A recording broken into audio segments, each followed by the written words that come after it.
The morning sun cast long shadows across the sprawling military training facility as Sarah Chen stepped out of the transport vehicle, her boots hitting the dusty ground with determination.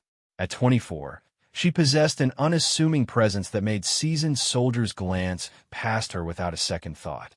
Standing barely 5 feet 4 inches tall, with a slender build, she looked more like someone who belonged in a university library than on a battlefield.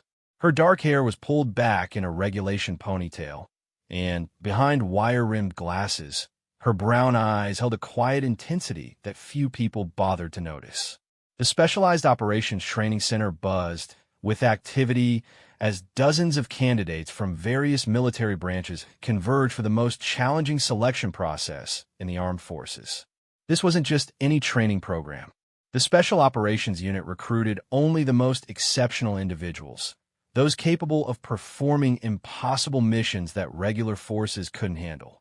The dropout rate exceeded 90%, and those who remained faced months of grueling physical and mental challenges that pushed human limits. Sarah had arrived with minimal fanfare, carrying a standard duffel bag that contained everything she owned. Unlike many of her fellow candidates who strutted around with obvious confidence, she moved with quiet purpose. Her paperwork indicated she came from a support role in military intelligence, which immediately placed her in a category that combat soldiers often dismissed. Intelligence analysts were seen as desk jockeys, people who worked with computers and reports rather than weapons and warfare. The training facility itself was legendary among military circles. Spread across thousands of acres of diverse terrain, it contained everything from urban warfare simulations to mountainous obstacle courses. The buildings were utilitarian concrete structures designed for function rather than comfort. Barracks housed candidates in Spartan conditions, while specialized training areas tested every conceivable skill a special operations soldier might need. The facility had produced some of the most elite warriors in military history, and it had broken the spirits of countless others who thought they were ready for the ultimate test. As candidates gathered in the main courtyard for their initial briefing, Sarah found herself surrounded by impressive physical specimens. Former college athletes, decorated infantry soldiers, and elite unit veterans filled the ranks. Many stood well over 6 feet tall, with muscular builds that spoke of years dedicated to physical conditioning. They wore their experience like badges of honor, trading stories of combat deployments and training achievements.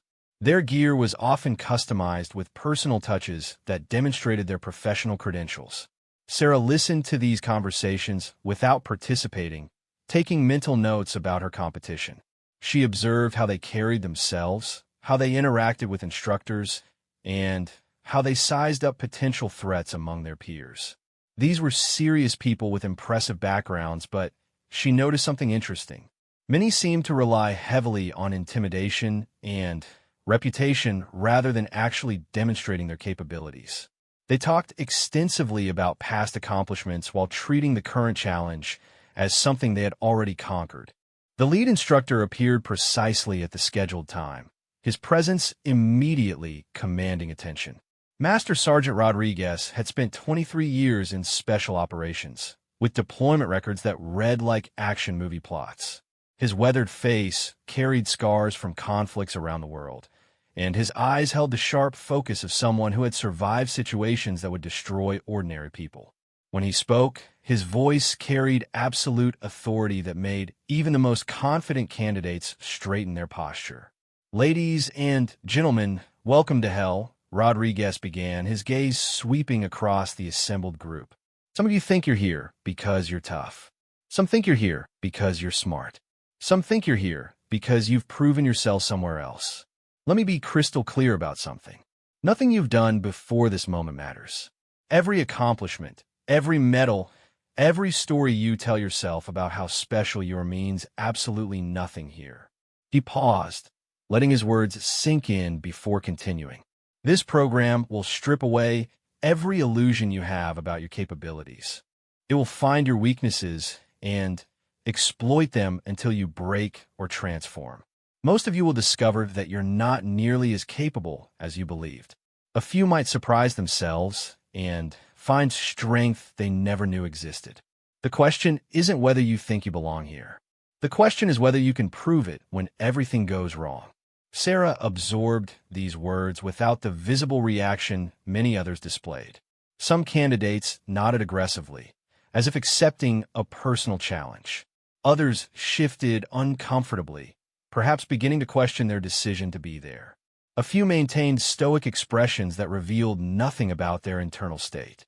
Sarah simply listened, filing away information about what lay ahead while maintaining her composed demeanor.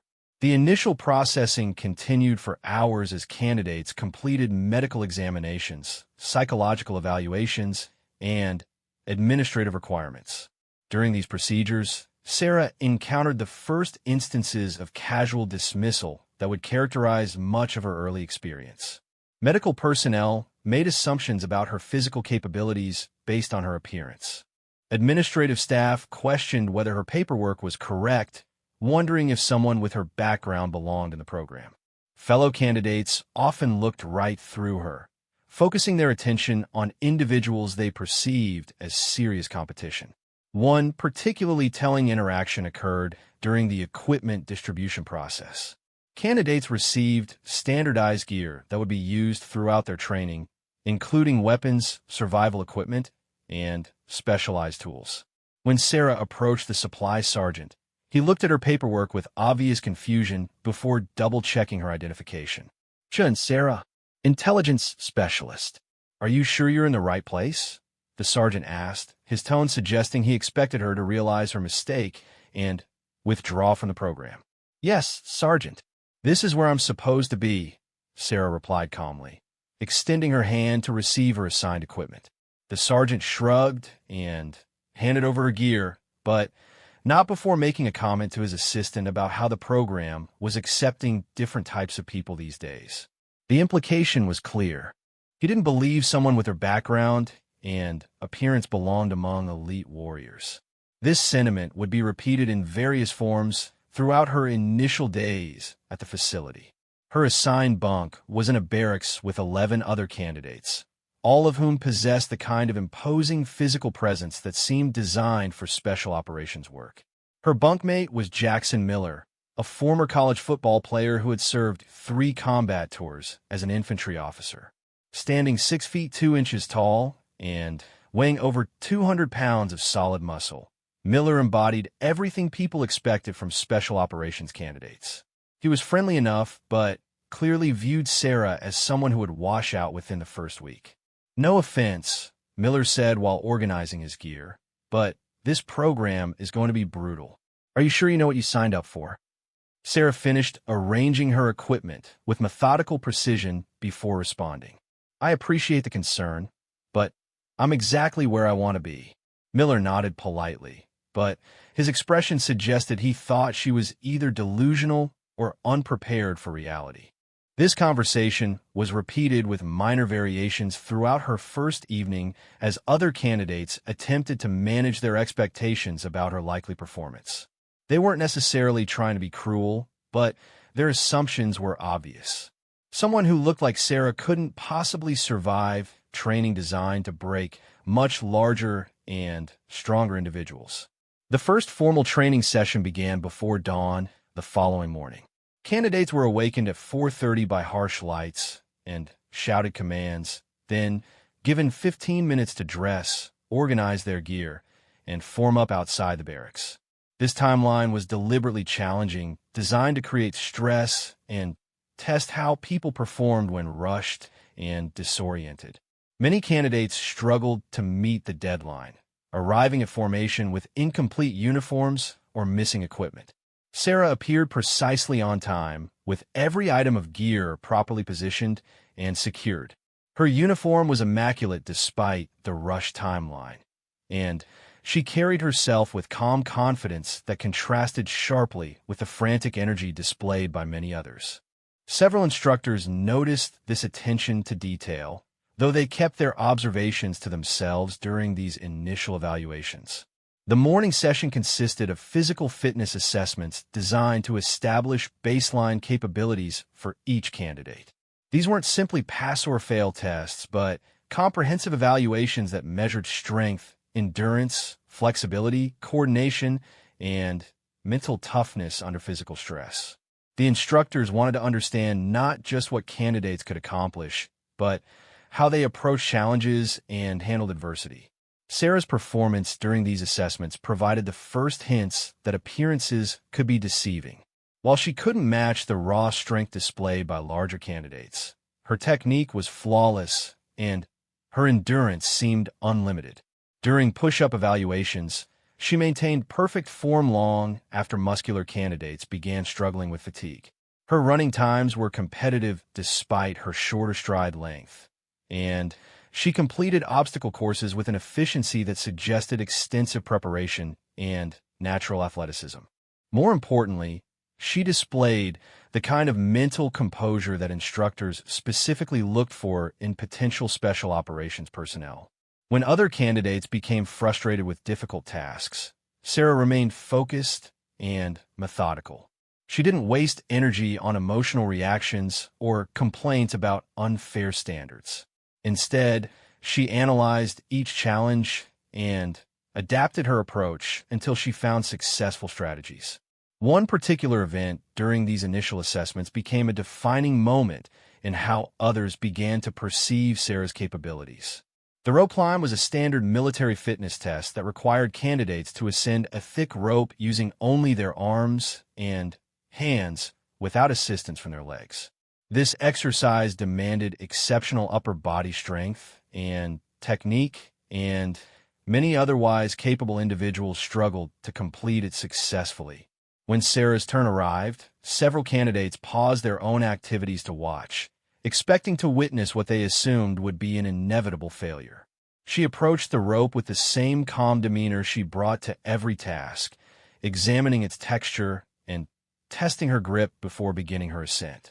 What happened next surprised everyone who was paying attention. Sarah climbed the rope with smooth, efficient movements that demonstrated both strength and technique. She didn't struggle or strain like many of the larger candidates who had preceded her. Instead, she moved with a controlled rhythm that conserved energy while maintaining steady progress. She reached the top in less time than most others and descended with the same controlled precision. Her breathing remained steady throughout, suggesting that the exercise hadn't pushed her to her physical limits. The reaction from other candidates was immediate and revealing. Conversations that had been dismissive before took on a more cautious tone. People began watching her more carefully during subsequent exercises, trying to understand how someone who didn't fit their preconceptions was performing so effectively. Some candidates approached her with questions about her training background, genuinely curious about how she had developed her capabilities. Sarah answered these inquiries politely, but without providing extensive details about her preparation. She had spent years developing her physical conditioning through disciplined training that most people never saw. Her intelligence work had required extensive physical fitness that went far beyond what civilians typically understood about military analysts. Additionally, she possessed natural gifts for athletic performance that became apparent only when challenged by demanding tasks. The instructors also began paying more attention to Sarah's performance, though they maintained their professional detachment during these early evaluations. Master Sergeant Rodriguez made notes about several candidates who exceeded or fell short of initial expectations, and Sarah's name appeared prominently among those who warranted closer observation. Her combination of technical skill, mental composure, and unexpected physical capability marked her as someone who might thrive in the demanding environment of special operations training. However, not everyone was ready to revise their assumptions about what Sarah could accomplish. Some candidates dismissed her strong initial performance as luck or suggested that real challenges would expose her limitations. Others maintained that physical fitness tests were meaningless compared to actual combat training, where size, strength, and aggression would prove decisive. These individuals continued to treat her as an outsider who was occupying a position that should have gone to someone more qualified. The first week of training concluded with a comprehensive field exercise designed to integrate all the skills that had been evaluated individually. Candidates were organized into temporary teams and given complex missions that required coordination, leadership, tactical thinking, and physical performance under stress. These exercises provided opportunities for natural leaders to emerge while revealing which individuals worked effectively as team members. Sarah found herself assigned to a team led by Marcus Thompson, a former Marine captain with extensive combat experience. Thompson was intelligent and professional, but he initially struggled with how to utilize Sarah effectively within his team structure. Her technical background made her valuable for planning and analysis, but he questioned whether she could perform reliably during physically demanding operations. The mission involved a simulated rescue operation where teams had to infiltrate a mock enemy compound, locate and extract friendly personnel, and escape through hostile territory while evading pursuit. Success required stealth, marksmanship, physical endurance, and the ability to make critical decisions under pressure. Teams that failed to complete objectives or lost team members during the exercise faced additional training requirements and closer scrutiny from instructors. As Thompson's team prepared for their mission, Sarah volunteered to serve as the primary scout, responsible for advance reconnaissance and early warning about enemy positions. Several team members questioned this assignment, arguing that scouting required someone with proven fieldcraft skills and the physical capability to move quickly through difficult terrain. They suggested that Sarah would be more valuable in a support role that didn't expose the team to unnecessary risk. Sarah listened to these concerns without arguing, then addressed them directly. "I understand your reservations, but I'm confident I can handle the scouting assignment effectively. If you give me the chance to prove it, I think you'll find that I can contribute more than you might expect." Thompson considered this request carefully. His natural instinct was to assign scouting duties to someone with obvious qualifications, but something about Sarah's quiet confidence made him reconsider. He had noticed her exceptional performance during previous exercises, and he was curious to see how she would handle a leadership role within the team structure. "All right, Chun, you've got the scout position, but understand that if you can't handle it, we'll need to adjust assignments quickly to avoid mission failure." The exercise began at midnight, with teams infiltrating the training area under cover of darkness. Sarah moved ahead of her team, using night vision equipment to navigate through heavily wooded terrain while avoiding simulated enemy patrols. The area was designed to challenge navigation skills, with confusing trail networks, natural obstacles, and deliberately misleading landmarks that could cause teams to become lost or confused. What her teammates discovered as they followed behind was that Sarah moved through the wilderness like someone who had been born there. She navigated with precision despite the challenging conditions, identifying safe routes while avoiding areas where enemy forces might detect their presence. Her movement was silent and efficient, allowing the team to maintain their timeline while remaining undetected. More impressively, Sarah's reconnaissance provided detailed and accurate intelligence about enemy positions, patrol patterns, and security measures around the target compound. She had observed and analyzed the simulated enemy force with professional competence that exceeded what her teammates had expected from someone with her background. Her reports were clear, concise, and tactically useful for planning their rescue operation. When the team reached the compound perimeter, Sarah's advance work proved invaluable. She had identified security weaknesses that allowed them to penetrate the enemy position without triggering alarms or engaging in firefights that would compromise their mission. Her intelligence enabled the team to locate the simulated hostages quickly and establish an extraction plan that minimized exposure to enemy response forces. The extraction phase of the mission required rapid movement through hostile territory while protecting rescued personnel who couldn't move at military pace. This was typically the most challenging part of the exercise, where teams faced pursuit by aggressive enemy forces while navigating difficult terrain under time pressure. Many teams failed during this phase due to poor planning, inadequate physical conditioning, or inability to maintain unit cohesion under stress.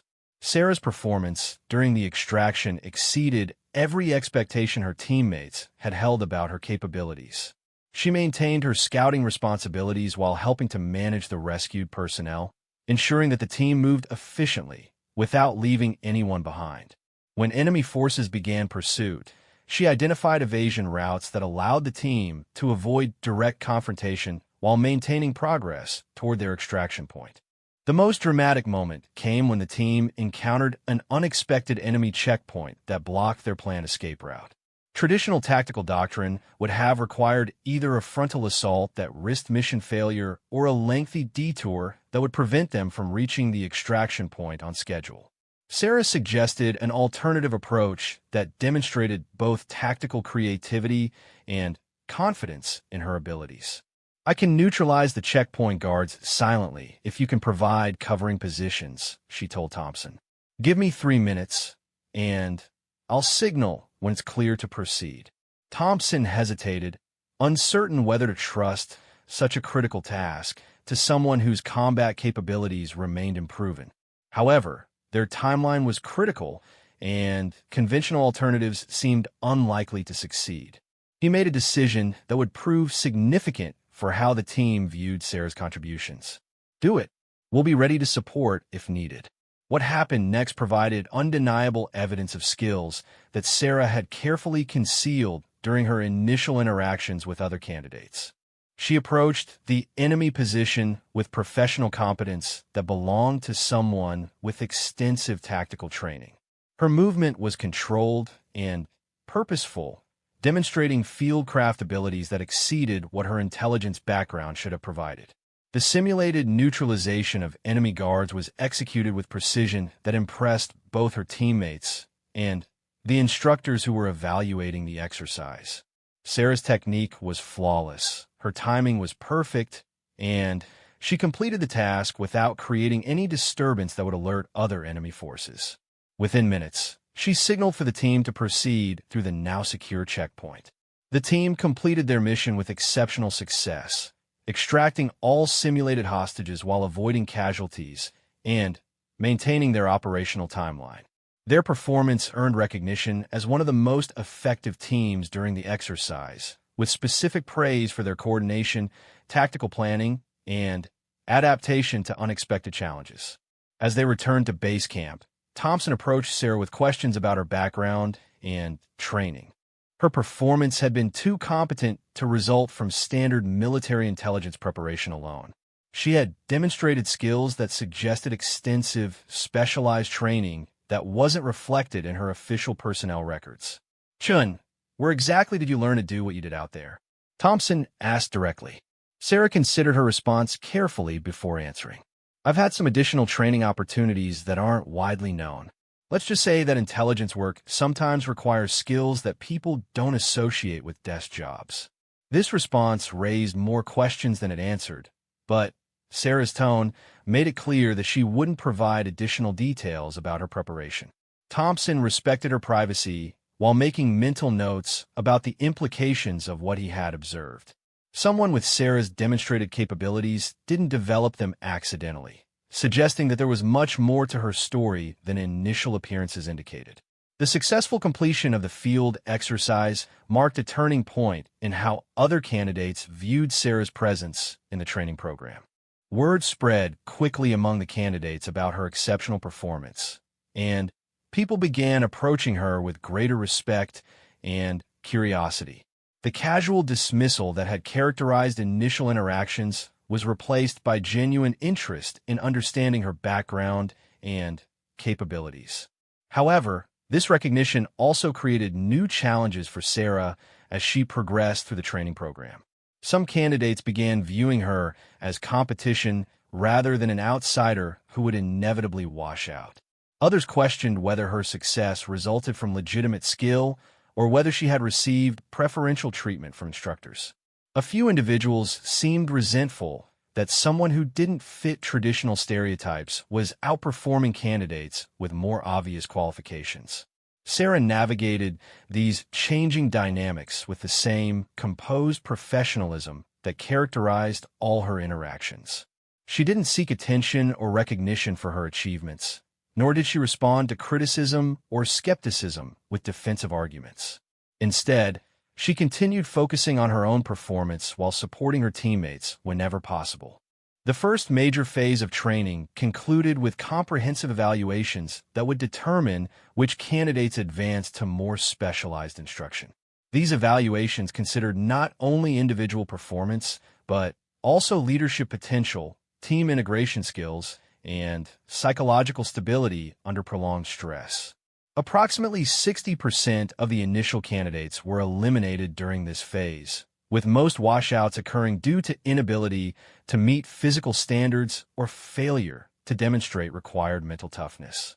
Sarah's evaluation scores placed her among the top performers in multiple categories, with particular recognition for her tactical intelligence, technical proficiency, and consistent reliability under pressure. Her peer evaluations from teammates were overwhelmingly positive, with multiple comments about her exceptional contributions to team success. Even candidates who had initially doubted her capabilities acknowledged that her performance had exceeded their expectations. Master Sergeant Rodriguez reviewed all candidate evaluations personally, paying special attention to individuals who had surprised him during the initial training phase. Sarah's file contained numerous instructor observations about her unexpected competence and professional demeanor. Her combination of technical skill, physical capability, and mental stability marked her as someone with exceptional potential for advanced special operations training. However, Rodriguez also noted concerns raised by some instructors about Sarah's reluctance to discuss her background and preparation.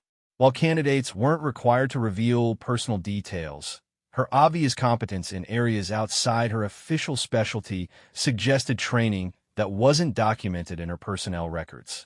This discrepancy warranted investigation to ensure that all program participants met security and suitability requirements. The conversation that resulted from this investigation would reveal aspects of Sarah's background that explained her exceptional performance, while raising new questions about her motivation for participating in the training program. As she prepared to advance to the next phase of selection, Sarah understood that her carefully maintained privacy was about to face more intensive scrutiny than she had anticipated. The story of how Sarah transformed from dismissed rookie to recognized competitor was just beginning. Her true capabilities remained largely hidden beneath a professional demeanor that revealed only what was necessary to succeed in each challenge. The most demanding tests still lay ahead, and with them would come opportunities to demonstrate skills that would surprise even those who had begun to recognize her potential. As the first phase of training concluded and candidates prepared for advancement to specialized instruction, Sarah reflected on what she had accomplished while preparing mentally for greater challenges ahead. She had proven herself capable of performing at elite levels despite initial skepticism, but she understood that real success in special operations required much more than surviving basic selection requirements. The next phase would test not only her individual capabilities, but also her ability to lead others and make critical decisions under extreme pressure. Sarah was ready for these challenges, confident in her preparation while remaining humble about the obstacles that lay ahead. Her journey from dismissed rookie to elite performer was entering its most critical stages, where hidden skills would finally be revealed and tested to their absolute limits. The advanced phase of special operations training began 3 weeks after the initial selection, held at a remote facility nestled deep in the mountains where civilian access was strictly prohibited. The remaining candidates had been reduced from over 200 initial applicants to just 47 individuals who demonstrated exceptional promise during basic evaluation. These survivors represented the cream of military talent, each possessing specialized skills and proven performance under pressure that distinguished them from ordinary soldiers. Sarah arrived at the mountain facility aboard a military transport with her fellow candidates, all of whom carried themselves with increased confidence born from successfully completing the first phase of selection. The environment immediately established a more serious atmosphere than the previous training location. The buildings were sparse and functional, designed purely for training purposes rather than comfort. Natural obstacles dominated the landscape, with towering peaks, dense forests, and rushing streams that would serve as backdrops for increasingly complex training scenarios. The facility's commanding officer was Colonel Patricia Hayes, a legendary figure in special operations circles whose career spanned nearly 3 decades of active service.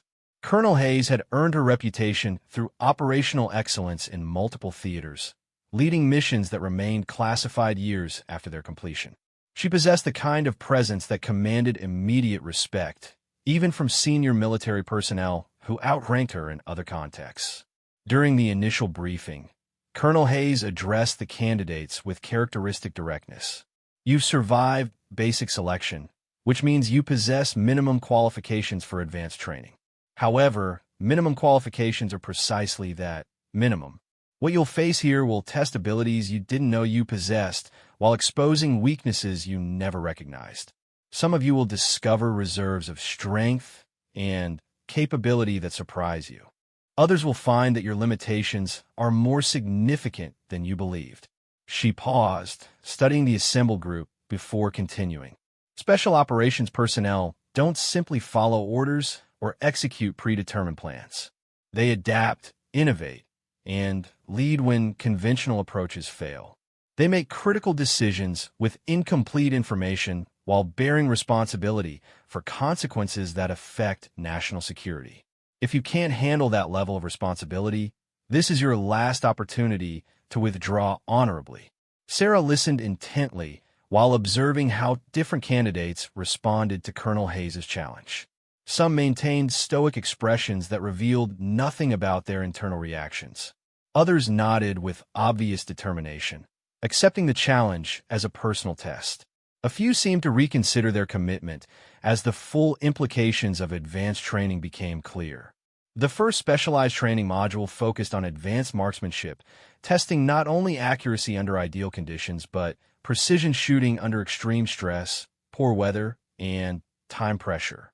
The facility contained multiple shooting ranges designed to simulate combat conditions, with moving targets, variable lighting, and background noise that interfered with concentration. Candidates were evaluated using various weapon systems, from standard service rifles to specialized sniper equipment that required expert-level skill to operate effectively. Sarah's performance during marksmanship training provided the first clear demonstration of capabilities that her previous accomplishments had only hinted at. When she stepped up to the firing line for initial assessment, several candidates positioned themselves to observe her technique, curious about whether her success during basic training would translate to specialized skills that required years of dedicated practice to master.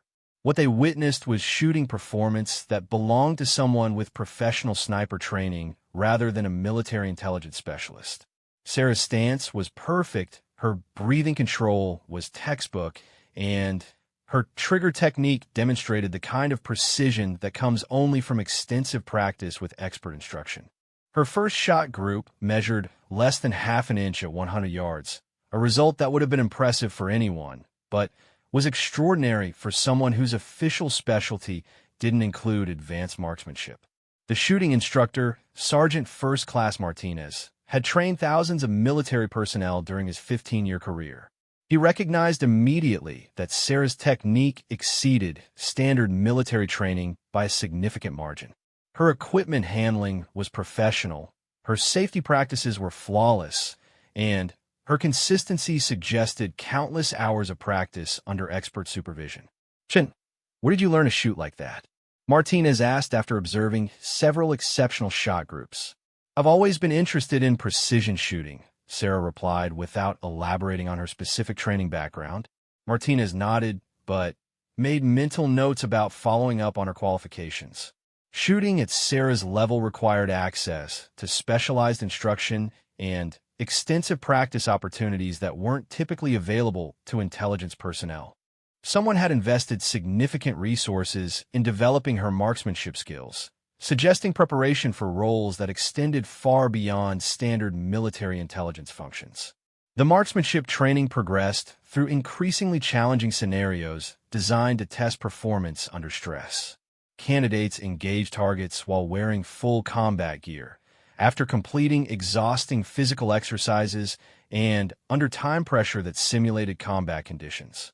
Many skilled shooters who performed well under ideal conditions struggled when additional stressors were introduced. Sarah's performance remained consistently exceptional regardless of the challenges introduced. Her accuracy didn't degrade under stress. Her decision-making remained sound under time pressure, and her equipment management stayed professional even during physically demanding exercises. She adapted quickly to unfamiliar weapons systems and maintained precision even when engaging multiple targets in rapid succession. One particular exercise demonstrated capabilities that surprised even the instructors who were beginning to expect exceptional performance from Sarah. Candidates were required to engage a series of targets at various distances while moving through a complex obstacle course that included climbing, crawling, and rapid position changes. The exercise tested not only marksmanship, but also physical conditioning, tactical movement, and the ability to integrate multiple skills under pressure. Sarah completed the course faster than any other candidate while achieving perfect scores on all target engagements. Her movement was efficient and tactical, her shooting positions were textbook perfect, and her transitions between different phases of the course were seamless. She made the exercise look easy despite its complexity, demonstrating a level of integrated skill that suggested extensive, specialized training. The reaction from other candidates was immediate and profound. Jackson Miller, who had initially questioned whether Sarah belonged in the program, approached her after the exercise with obvious curiosity and respect. "That was incredible shooting. I've seen professional snipers who couldn't match what you just did. Where exactly did you train?" Sarah smiled politely while checking her equipment. "I've been fortunate to have some excellent instructors over the years." This response was becoming typical of how Sarah handled questions about her background. She acknowledged compliments graciously, but avoided providing specific details about her preparation or training history. Her reluctance to elaborate was beginning to create speculation among other candidates about what she might be concealing. The advanced training program continued with modules covering combat medicine, advanced survival techniques, and specialized reconnaissance skills. Each area revealed additional evidence of Sarah's exceptional preparation and natural talent.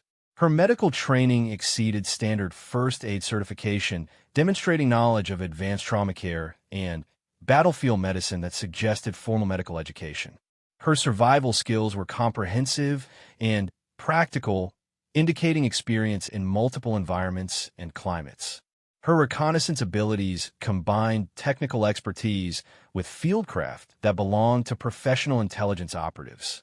Marcus Thompson, who had served as her team leader during the basic training field exercise, began forming theories about Sarah's true background.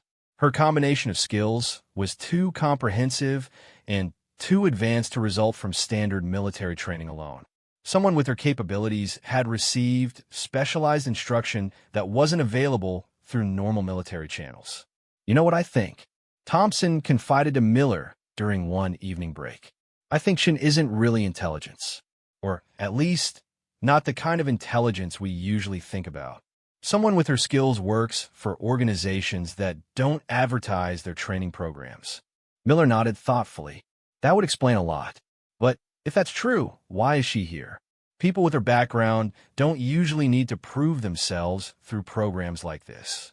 These conversations reflected growing curiosity among the candidates about Sarah's motivation for participating in special operations training. Her demonstrated capabilities suggested that she already possessed elite-level skills that the program was designed to develop. The question of why someone so obviously qualified would subject herself to selection training remained a mystery that generated increasing speculation. Sarah remained aware of this speculation, but chose not to address it directly. She understood that maintaining some mystery about her background might actually work to her advantage, as people tended to be more cautious about challenging someone whose capabilities were unknown. However, She also recognized that her privacy would become increasingly difficult to maintain as training progressed and relationships with other candidates deepened. The first major test of advanced training came during a complex survival exercise that isolated candidates in wilderness areas with minimal equipment for 7 days.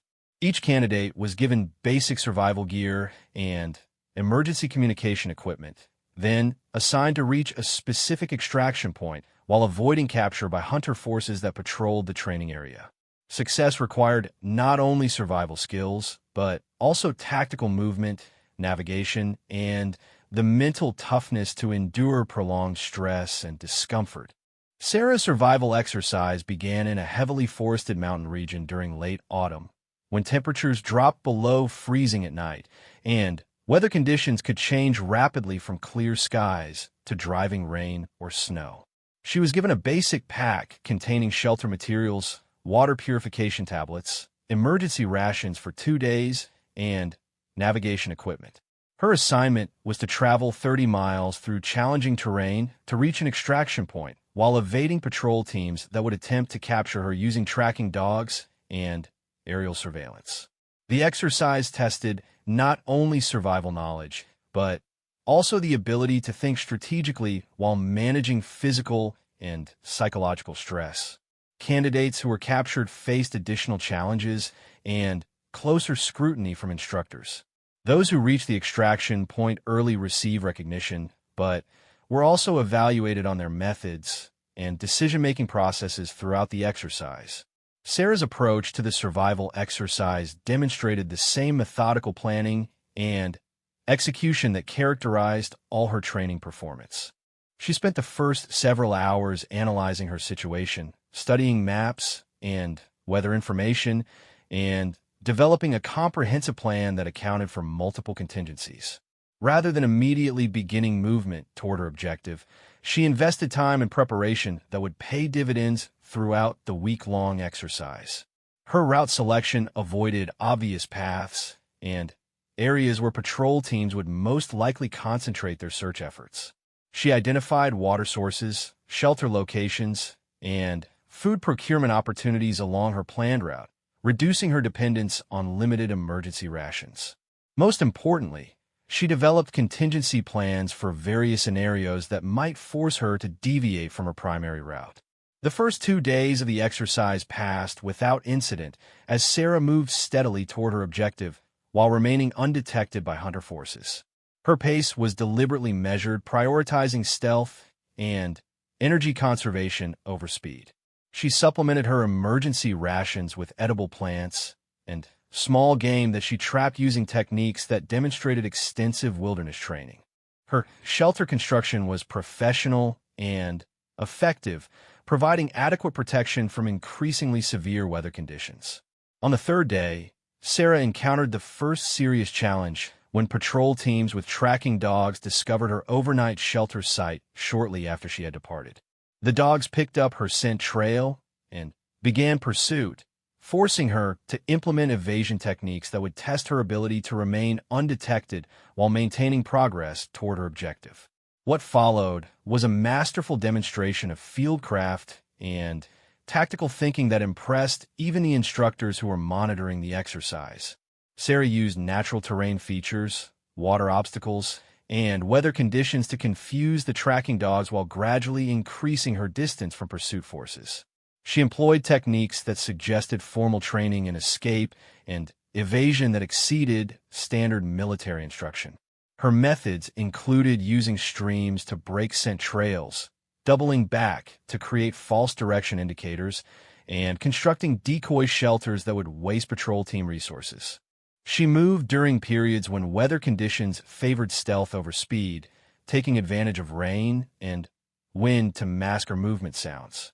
Most importantly, she maintained her planned timeline despite the additional pressure of active pursuit.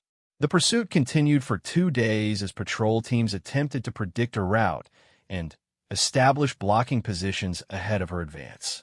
Sarah anticipated these tactics and adjusted her approach accordingly, sometimes traveling parallel to her intended route before making rapid direction changes that avoided predicted intercept points.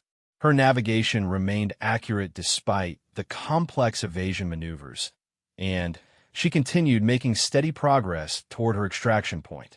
On the sixth day of the exercise, Sarah encountered the most challenging situation when aerial surveillance spotted her movement across an open ridgeline that couldn't be avoided without significant detours.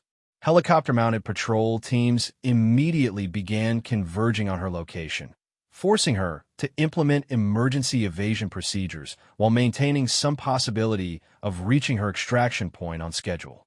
The solutions Sarah implemented demonstrated tactical creativity that impressed both her fellow candidates and the training staff. Rather than attempting to outrun the helicopters, which would have been impossible across open terrain, she used their presence to her advantage by creating a deception that misdirected ground forces while enabling her to reach concealment in a nearby forest. Her technique involved creating obvious signs of movement in one direction while actually traveling in another, using natural terrain features to remain hidden from aerial observation. She constructed decoy indicators that suggested she was following a particular route while actually moving through areas that aerial surveillance couldn't monitor effectively. The deception worked perfectly, causing patrol teams to concentrate their search efforts in the wrong area, while she advanced undetected toward her objective. Sarah reached the extraction point 12 hours ahead of schedule, making her one of only 7 candidates who successfully completed the exercise without being captured. Her debriefing with instructors revealed the sophistication of her planning and execution, with particular praise for her adaptive thinking when circumstances changed dramatically during the exercise.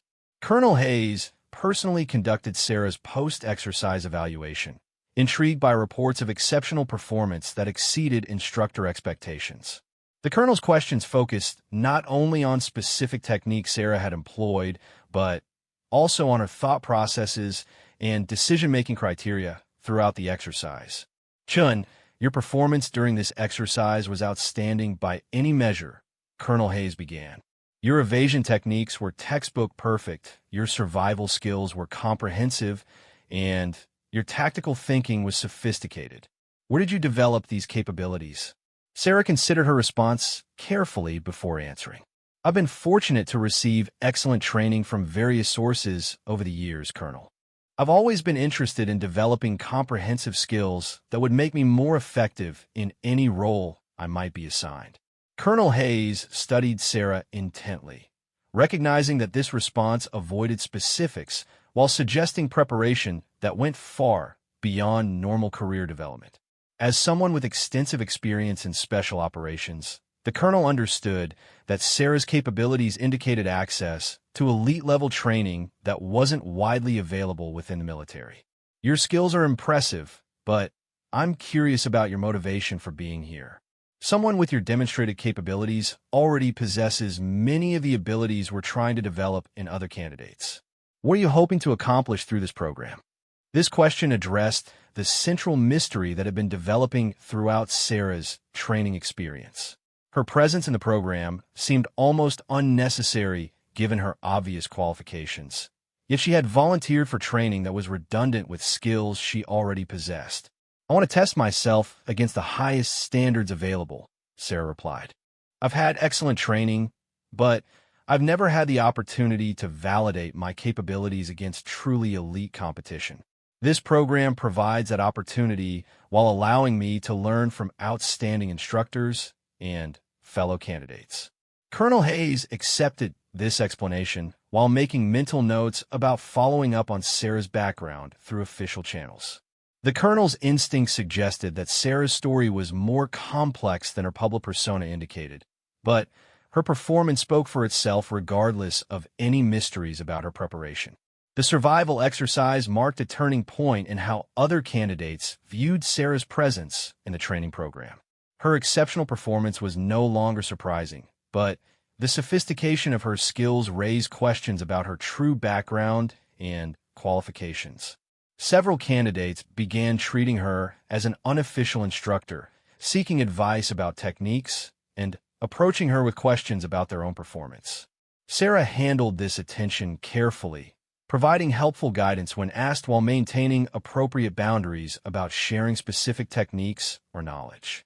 She understood that her role was to demonstrate her own capabilities rather than to teach others, but she also recognized the value of supporting her fellow candidates when possible. The next phase of training focused on leadership assessment through complex tactical scenarios that required candidates to serve in command positions while managing teams composed of their peers. These exercises tested not only individual competence, but also the ability to make decisions, communicate effectively, and maintain team cohesion under extreme pressure. Sarah's first leadership assignment came during a simulated hostage rescue mission that required her to plan and execute a complex operation with a 6-person team. The scenario involved an urban environment with multiple buildings, civilian populations that needed to be protected, and time-sensitive objectives that required precise coordination to achieve successfully. Her team included several candidates who had previously questioned her qualifications, but who now approached the exercise with respect for her proven capabilities. Jackson Miller served as her second-in-command, while Marcus Thompson led the assault element that would conduct the actual rescue operation. The team also included specialists in explosives, communications, and medical support. Sarah's approach to mission planning reflected the same methodical thoroughness that characterized all her training performance. She analyzed intelligence reports about the target location, studied building layouts and security systems, and developed multiple contingency plans that accounted for various complications that might arise during execution. Her planning session with the team demonstrated leadership skills that complemented her technical expertise. She listened carefully to input from team members, incorporated their suggestions when appropriate, and maintained focus on mission objectives while ensuring that everyone understood their responsibilities. Her communication was clear and direct, creating confidence among team members about the operation's chances for success. The mission execution showcased Sarah's ability to maintain control and make critical decisions under pressure. When the team encountered unexpected resistance that threatened to compromise the rescue operation, she adapted the plan quickly while maintaining coordination among team elements. Her decision-making was sound and timely, preventing potential failures while maximizing the chances for mission success. The hostage rescue exercise concluded with complete success, including the safe extraction of all simulated hostages and the neutralization of threatening forces. Post-mission analysis revealed that Sarah's planning and leadership had been instrumental in achieving objectives while minimizing risks to both team members and civilian populations. Colonel Hayes observed the exercise personally, noting Sarah's performance as team leader with particular interest. The colonel's evaluation focused not only on mission results, but also on leadership style and the way team members responded to Sarah's command authority. "Your team performed exceptionally well," Colonel Hayes told Sarah during the post-exercise debrief. "More importantly, they followed your leadership enthusiastically and executed your plan with confidence. That kind of team cohesion doesn't happen accidentally." Sarah accepted the praise professionally while deflecting credit to her team members. "I had outstanding people to work with, Colonel. Their skills and professionalism made my job much easier." This response demonstrated the kind of leadership maturity that Colonel Hayes specifically looked for in potential special operations commanders. Sarah understood that effective leadership meant empowering others rather than claiming personal credit for team achievements. The advanced training program continued with increasingly complex scenarios that tested every aspect of special operations capability. Sarah's performance remained consistently exceptional across all areas, earning recognition from instructors and respect from fellow candidates who had long since abandoned any doubts about her qualifications. However, her continued reluctance to discuss her background in detail was becoming a more significant issue as relationships with other candidates deepened and curiosity about her preparation intensified. Several candidates had developed genuine friendships with Sarah while remaining frustrated by her unwillingness to share personal information that might explain her extraordinary capabilities. The situation came to a head during an evening discussion when Marcus Thompson directly addressed the growing speculation about Sarah's background and motivation for participating in the training program. "Sarah, we've all been wondering about something," Thompson began carefully. "Your skills are obviously way beyond what anyone expected, and frankly, they're beyond what this program is designed to develop. We're all curious about where you came from and why you're here." Sarah looked around at the assembled group, recognizing that this conversation had been inevitable as relationships developed and her privacy became more difficult to maintain. She understood that her fellow candidates deserved some explanation for her presence and capabilities, but she also had obligations that limited what information she could share. "I appreciate your curiosity, and I understand why my background might seem mysterious," she replied thoughtfully. "The truth is that I've had access to training opportunities that aren't widely available, and I've been preparing for this program for several years. I'm here because I want to earn my place among the best, not just be assigned to it based on credentials or connections." This response provided some insight into Sarah's motivation while maintaining appropriate security about specific training programs or organizational affiliations. Her fellow candidates accepted this explanation as reasonable, though it only partially satisfied their curiosity about her extraordinary preparation. Jackson Miller followed up with another question that had been bothering several candidates. "But why put yourself through selection if you already have elite-level skills? Most people with your capabilities would already be assigned to special units without needing to prove themselves through programs like this." Sarah considered this question carefully before responding. Sometimes the most challenging tests aren't about demonstrating what you can do, but about proving who you are. "I wanted to earn recognition through performance rather than through reputation or credentials. This program provides that opportunity." Her answer revealed something important about Sarah's character and motivation that resonated with candidates who had chosen to pursue special operations careers despite having other opportunities available. The desire to test oneself against the highest standards was something they could all understand and respect. As the advanced training program entered its final phases, Sarah's position among her fellow candidates had evolved from dismissed outsider to acknowledged leader. Her technical skills were unquestioned, her leadership abilities were proven, and her character had been tested under extreme conditions. She had earned her place among the elite through consistent performance that exceeded every challenge presented to her. However, the most demanding test still lay ahead.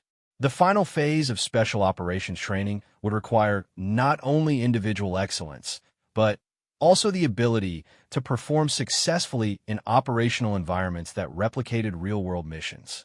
Sarah's hidden skills would be tested to their absolute limits, while her true background would finally be revealed through circumstances beyond her control. The transformation from dismissed rookie to recognized elite was nearly complete, but the most significant challenges remained ahead. Sarah was ready for these tests, confident in her preparation while understanding that success would require everything she had learned and more than she had yet been called upon to demonstrate. The final phase of special operations training began 6 weeks after the Advanced Mountain Facility training, conducted at a classified location that replicated operational environments found in actual combat zones. Only 23 candidates remained from the original group of over 200, representing the most capable military personnel who had survived months of increasingly challenging selection processes.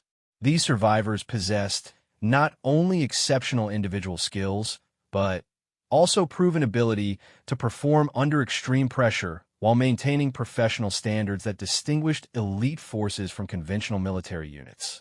The final training facility was unlike anything the candidates had experienced during previous phases. Rather than obvious military installations, the complex resembled a small city with diverse architectural styles representing different global regions where special operations forces might be deployed.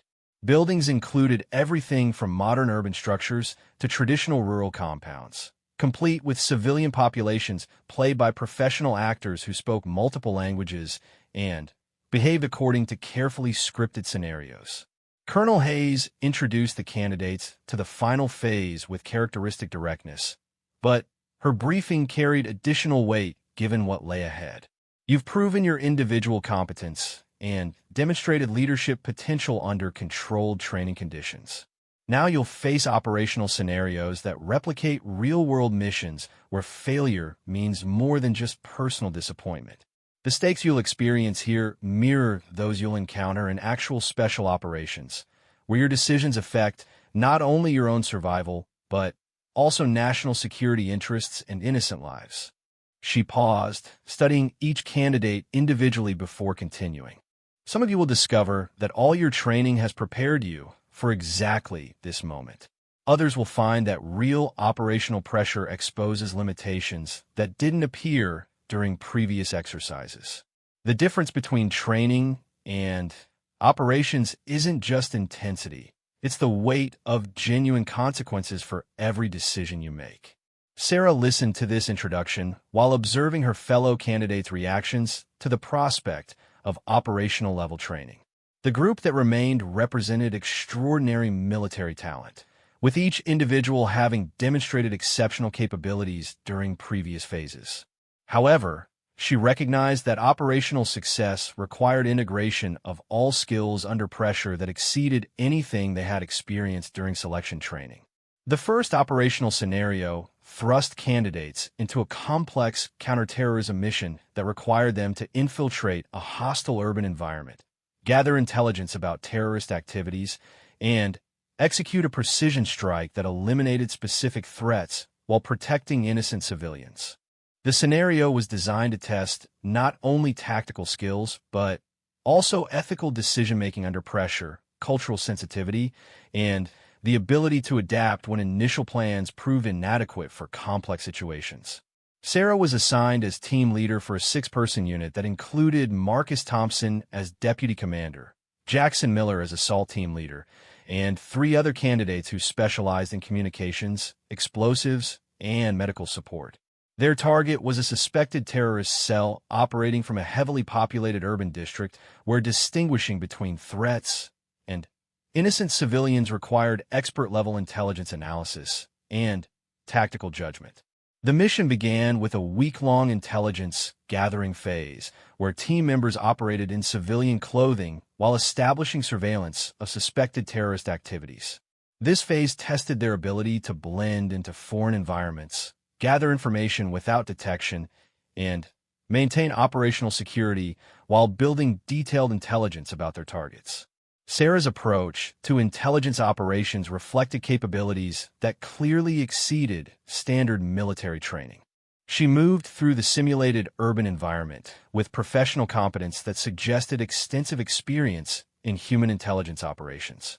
Her cover identity was flawless, her surveillance techniques were sophisticated, and her ability to gather information from local sources demonstrated cultural awareness and language skills that surprised even her teammates who had worked with her for months. Marcus Thompson, serving as her deputy, found himself repeatedly impressed by Sarah's operational tradecraft. Her methods for establishing contact with potential intelligence sources were textbook perfect, and her ability to assess the reliability of information exceeded what he would have expected from someone whose official background was military intelligence analysis. "You're really good at this," Thompson observed during a private briefing session. "I mean professionally good. Where exactly did you learn these techniques?" Sarah smiled while organizing intelligence reports from their surveillance activities. Intelligence work requires diverse skills, especially when you're operating in complex environments. "I've been fortunate to receive comprehensive training in various operational techniques." This response continued Sarah's pattern of acknowledging compliments while avoiding specific details about her preparation. However, Thompson was beginning to understand that Sarah's comprehensive training had included operational instruction that wasn't available through normal military channels. The intelligence gathering phase revealed a terrorist cell that was planning multiple attacks against civilian targets, with operations scheduled to begin within 48 hours. The team's mission shifted from surveillance to immediate action, requiring them to prevent the attacks while capturing key terrorist leaders who possessed information about broader terrorist networks. Sarah's operational plan demonstrated tactical sophistication that integrated all available intelligence while accounting for the complex urban environment where they would be operating. Her approach prioritized civilian protection while ensuring that terrorist threats were neutralized effectively. Most importantly, her plan included contingencies for various complications that might arise during execution. The mission execution began during the early morning hours when terrorist activities were at minimum levels and civilian populations were largely absent from target areas. Sarah's team moved through the urban environment with professional coordination that reflected months of training together. But their performance was enhanced by operational leadership that guided them through complex tactical challenges. The first objective involved capturing a terrorist operative who possessed critical intelligence about planned attacks. The capture had to be accomplished without alerting other cell members, requiring stealth and precision that tested every aspect of their tactical training. Sarah coordinated the operation with calm professionalism that maintained team confidence while adapting to unexpected developments. When the team encountered additional security measures that weren't detected during surveillance, Sarah made real-time tactical adjustments that enabled mission success while maintaining operational security. Her decision-making was rapid and sound, demonstrating the kind of tactical judgment that distinguished elite operators from conventional forces. The terrorist operative was captured successfully, providing intelligence that revealed the location of planned attacks and identified other cell members who needed to be neutralized before they could execute their operations. However, this success created new challenges as the team faced a compressed timeline and multiple simultaneous objectives that tested their ability to coordinate complex operations under extreme time pressure. Sarah divided her team into two elements that could operate independently while maintaining coordination through secure communications. She led one element in a direct assault on the primary terrorist stronghold, while Marcus Thompson commanded the second element in operations designed to prevent escape routes and capture fleeing terrorists. The assault on the terrorist stronghold provided the most dramatic demonstration of Sarah's operational capabilities. The building was heavily fortified and defended by professional-level security that required expert tactical skills to overcome. Sarah's approach combined stealth infiltration with precisely timed explosive breaches that created opportunities for her assault team to penetrate terrorist defenses. Her movement through the building was textbook perfect, demonstrating room-clearing techniques and close-quarters combat skills that belonged to someone with extensive tactical training. She coordinated with her team members through subtle hand signals and whispered commands that maintained operational tempo, while ensuring everyone remained informed about developing tactical situations. The confrontation with terrorist defenders tested every aspect of Sarah's combat training. Her marksmanship was precise and controlled, her tactical movement was professional, and her decision-making under fire demonstrated the kind of composure that separated elite operators from conventional soldiers. She engaged multiple targets rapidly while protecting innocent civilians who were being used as human shields by desperate terrorists. When the team encountered a terrorist leader who was threatening to detonate explosives that would destroy the building and kill numerous civilians, Sarah faced a critical decision that tested not only her tactical skills, but also her ethical judgment under extreme pressure. The situation required immediate action based on incomplete information, with consequences that could affect innocent lives regardless of what decision she made. Sarah's response demonstrated the kind of tactical creativity and moral courage that defined elite special operations personnel. Rather than accepting the binary choice between allowing terrorist escape or risking civilian casualties, she developed a third option that neutralized the threat while protecting innocent lives. Her solution required exceptional marksmanship skills, perfect timing, and absolute confidence in her abilities. The shot Sarah took was technically difficult and ethically complex, requiring her to disable the terrorist's explosives while ensuring that he couldn't harm civilian hostages. The engagement occurred at close range in poor lighting conditions, with innocent people in the background who could be injured if her precision was anything less than perfect. Her success was measured not only by tactical results, but also by the reactions of her teammates who witnessed the engagement. Jackson Miller, who had initially doubted whether Sarah belonged in special operations, found himself in awe of skills that exceeded his highest expectations. "That was incredible," Miller said as they secured the objective area. "I've never seen shooting like that under pressure. You just saved a lot of innocent lives with one perfect shot." Sarah accepted the praise professionally while focusing on completing mission objectives. "We still have work to do. Let's make sure we've neutralized all threats before we start celebrating." The terror cell was completely neutralized within 6 hours, with all planned attacks prevented and key intelligence gathered about broader terrorist networks. The mission was declared a complete success, with particular recognition for tactical excellence and ethical decision-making under extreme pressure. Colonel Hayes personally debriefed Sarah following the mission, focusing not only on tactical performance, but also on leadership decisions that had enabled such exceptional results. The colonel's evaluation would determine not only Sarah's final training assessment, but also her future assignments within special operations units. "Chun, your performance during this exercise was extraordinary by any measure," Colonel Hayes began. "Your tactical skills were flawless, your leadership was inspirational, and your ethical judgment under pressure was exactly what we hope to see from our best operators. However, I think it's time we discuss your background more directly."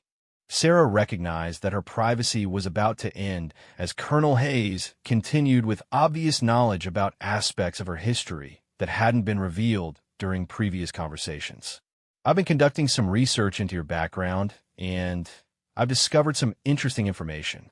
Your official personnel records indicate military intelligence training, but they don't mention the 18 months you spent training with Delta Force instructors, the advanced sniper course you completed with British Special Air Service personnel, or the counterintelligence operations you participated in while assigned to classified units." The revelation that Colonel Hayes had uncovered her true background came as no surprise to Sarah, who understood that her level of performance would inevitably generate official interest in her qualifications and preparation. She had always known that her privacy would be compromised once she demonstrated capabilities that exceeded her cover identity. "I apologize for not being more forthcoming about my background, Colonel," Sarah replied calmly. "I was operating under instructions to maintain operational security about previous assignments, but I understand that my performance has raised legitimate questions about my qualifications." Colonel Hayes nodded, appreciating Sarah's direct acknowledgement of the situation. "I've received authorization to discuss your actual background, given your exceptional performance, and the recommendations I'm prepared to make about your future assignments." What Colonel Hayes revealed about Sarah's true history explained everything about her extraordinary capabilities while raising new questions about her motivation for participating in standard special operations training. Sarah Chun was not a typical military intelligence specialist, but rather a deep cover operative who had spent 3 years training with elite units from multiple allied nations while preparing for assignments that remained classified at the highest levels. Her intelligence training had included comprehensive operational instruction from Delta Force, British SAS, Israeli Special Forces, and other elite units that provided access to the most advanced tactical training available anywhere in the world. Her marksmanship abilities resulted from instruction by the finest sniper trainers in multiple military organizations. Her survival skills, tactical capabilities, and leadership training represented the pinnacle of special operations preparation. The revelation of Sarah's true background transformed how her fellow candidates understood her presence in the training program. Rather than being an outsider proving herself worthy of special operations, she was an elite operative testing herself against institutional standards while evaluating the quality of training provided to other candidates. Marcus Thompson approached Sarah following her conversation with Colonel Hayes, seeking to understand the full implications of what had been revealed about her background and motivation. "So you've been evaluating us as much as we've been competing with each other. Thompson said with a mixture of admiration and curiosity. What's your assessment of the program and the people who've made it this far? Sarah considered her response carefully, understanding that her evaluation carried weight given her unique perspective and extensive training background. The program is excellent, and the people who've survived to this point represent exceptional military talent. I've learned things from instructors and fellow candidates that will make me a better operator, which was exactly what I hoped to accomplish. Her answer revealed the genuine respect she had developed for her fellow candidates and the training program, despite her superior preparation and previous experience. She had approached the experience as an opportunity for growth rather than simply as validation of existing skills. Jackson Miller joined the conversation, still processing the implications of Sarah's revealed background. I have to ask, when you started, did you expect to be challenged by anything here, or was this just an extended evaluation exercise for you? Sarah's response surprised both men with its honesty and humility. I expected to be challenged, and I was. Not necessarily by individual skills training, since I had good preparation in most areas, but by the experience of working with outstanding people who approach problems differently than I had learned. I've picked up techniques and perspectives that will make me more effective in future operations. The final training assessment took place the following week, with candidates participating in a comprehensive operational exercise that integrated all skills they had developed during months of selection and training. The scenario involved a complex international crisis that required multiple special operations teams to coordinate their efforts while achieving strategic objectives under extreme time pressure. Sarah was selected as overall mission commander, responsible for coordinating 4 separate teams that would operate simultaneously in different locations while maintaining unity of effort toward common objectives. This assignment represented the ultimate test of leadership abilities, requiring her to manage complex operations while making strategic decisions that affected multiple units and diverse mission requirements. The exercise tested every aspect of special operations capability while adding the complexity of inter-team coordination and strategic thinking that distinguished command-level operations from tactical missions. Sarah's performance during this exercise would determine not only her final assessment, but also the types of assignments she would receive upon graduation from the program. Her approach to mission command demonstrated the synthesis of all her training and experience, combining tactical expertise with strategic vision that enabled success across multiple simultaneous operations. She managed team assignments, coordinated logistics, and maintained situational awareness while adapting to developing situations that threaten mission success. When one team encountered unexpected resistance that threatened to compromise their objectives, Sarah redirected resources from other operations while adjusting overall mission timelines to maintain strategic coherence. Her decision-making was rapid and sound, demonstrating the kind of operational judgment that distinguished exceptional commanders from competent tacticians. The exercise concluded with complete success across all objectives, earning recognition as one of the most effective command performances in the program's history. Sarah's leadership had enabled multiple teams to achieve exceptional results while maintaining coordination that maximized overall mission effectiveness.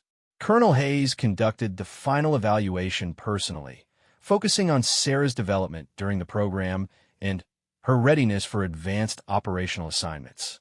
The conversation addressed not only her demonstrated capabilities, but also her future role within Special Operations community.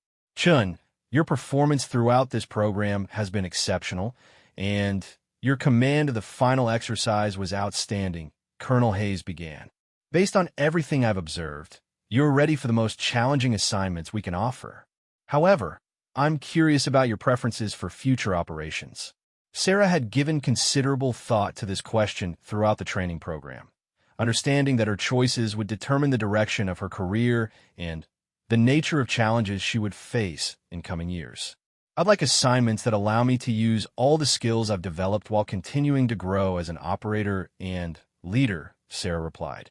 I'm interested in complex operations that require diverse capabilities and the kind of strategic thinking I've been able to practice during this program." Colonel Hayes nodded approvingly, recognizing that Sarah's answer reflected both ambition and realistic assessment of her capabilities. "I think we can accommodate those interests. There are several units that specialize in exactly the type of complex operations you're describing, and your performance here makes you an ideal candidate for those assignments." The graduation ceremony took place the following day, with Sarah and 14 other candidates receiving recognition for completing one of the most challenging training programs in military history. Of the original 200 candidates who had begun the selection process, only 15 survived to graduation, representing less than 8% of those who had initially believed they possessed elite-level capabilities. Sarah's graduation address to her fellow candidates reflected on the journey they had shared while acknowledging the exceptional individuals she had worked with throughout the program. Her comments focused not on her own achievements, but on the collective accomplishment represented by everyone who had persevered through months of demanding training. "We started this program as individuals trying to prove ourselves worthy of elite units," Sarah began. "We're finishing as a team that has demonstrated exceptional capabilities while supporting each other through challenges that would have broken us individually. The skills we've developed are important, but the relationships we've built and the mutual respect we've earned are equally valuable." Her speech resonated with candidates who had experienced the transformation from competitive individuals to collaborative professionals who understood the value of teamwork in accomplishing objectives that exceeded individual capabilities. Marcus Thompson approached Sarah after the ceremony, offering congratulations while reflecting on the experience they had shared.